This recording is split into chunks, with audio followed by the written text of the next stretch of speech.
दोस्तों नमस्कार। भारत के गोवा में एससीओ के विदेश मंत्रियों की एक बड़ी समिट हुई है। इसमें रूस, चीन सहित इसके सदस्य देशों के विदेश मंत्री पहुंचे थे। यह समिट उस समय हो रही है जब रूस यूक्रेन युद्ध को लेकर सबसे बड़ी घटना के रूप में रूस के राष्ट्रपति व्लादिमीर पुतिन पर हमला हो जाता है। इसीलिए पूरे यूरोप, अमेरिका सहित पूरे विश्व की नजर इस समिट पर है। इन सब के बीच पाकिस्तान को लेकर भी सबकी नजरें एससीओ बैठक पर बनी हुई थी, क्योंकि इनके विदेश मंत्री काफी नानुकर करते हुए आखिर इस बैठक में शामिल गोवा पहुंच जाते हैं। इन पर विपक्षी पार्टियों, वहां के डिप्लोमेट, यहां तक कि उनके सरकार के सदस्य भी अपने विदेश मंत्री को भारत भेजने के पक्ष में नहीं थे। यहां तक कि इनके दोस्त और एससीओ के संस्थापक देश चीन भी इनके भारत आने को लेकर दबाव बना रहा था। लेकिन ये तो एक हफ्ते पहले तक अपने सुप्रीम कोर्ट में हलफनामा दे रहे थे कि भारत कभी भी हम पर हमला कर सकता है, इसीलिए हम देश में चुनाव करवाने की स्थिति में नहीं है। इससे भारत के प्रति इनका नजरिया आपको समझ आ ही गया होगा। लेकिन समिट से कुछ ही दिन पहले पाक सरकार की तरफ से बयान आता है कि हमारे विदेश मंत्री भारत आ रहे हैं, और अब इन्होंने भारत पहुंचकर बयान दिया कि हम एससीओ समिट की सफलता की दुआ करते हैं। भारत के प्रति पाक का अचानक बदला नजरिया यूं ही नहीं है, बल्कि इसके पीछे भी एक बड़ा कारण बताया जा रहा है। इनके दिए बयान को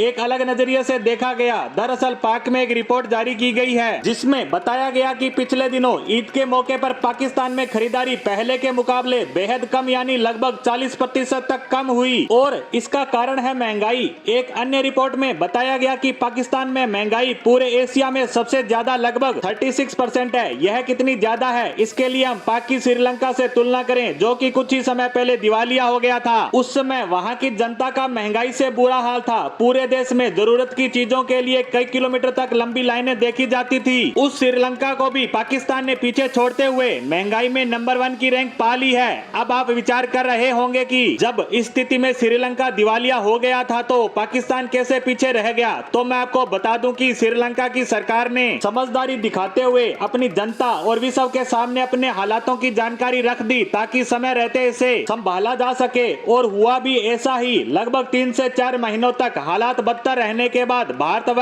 आईएमएफ की सहायता से वह फिर से पटरी पर आने लगा है। वहीं पाकिस्तान की सरकार यह धमाका करने से बच रही है। वह इससे विपक्षी पार्टियों, वहां की जनता की डर से लंबा खींचने में लगी है। वहां की सरकार अपनी सेना की सहायता से इस तबाही को लगातार आगे खींचने का असफल प्रयास करने में लगी है, जिससे यह भयंकर रूप ले लेगी। लेकिन जब भी यह बम फटा तो पाकिस्तान की सरकार और सेना दोनों के हाथ में कुछ नहीं रहेगा, और इन्हें वापस इस स्थिति में आने को दशकों लग जाएंगे। अब इसी तबाही को फिर से आगे खिसकाने के लिए पाकिस्तान एससीओ समिट में पहुंचा, ताकि भारत व उसके साथी देश आईएमएफ कमेटी बैठक में पाकिस्तान के प्रति सॉफ्ट स्टैंड ले, ताकि उसे लोन की किस्तें मिल सके और पाकिस्तान में आने वाली तबाही को आगे खिसकाया जा सके। इसीलिए यहाँ पहुंचकर बिलावल भुट्टो ने कहा, एससीओ मीटिंग सक्सेस होनी चाहिए। एससीओ को हम आगे बढ़ाने में सहयोग करेंगे। हम सभी देशों के साथ टेररिज्म को लेकर भी सहयोग करेंगे, लेकिन भारत इनकी बातों में आने वाला नहीं, क्योंकि पाकिस्तान हमेशा से दोगली नीति पर काम करता आया है। अब आने वाले समय में ही पता चलेगा कि पाकिस्तान के हालात कैसे रहते हैं। इसी के साथ हमारी आज की पोस्ट को यहीं समाप्त करते हैं। धन्यवाद।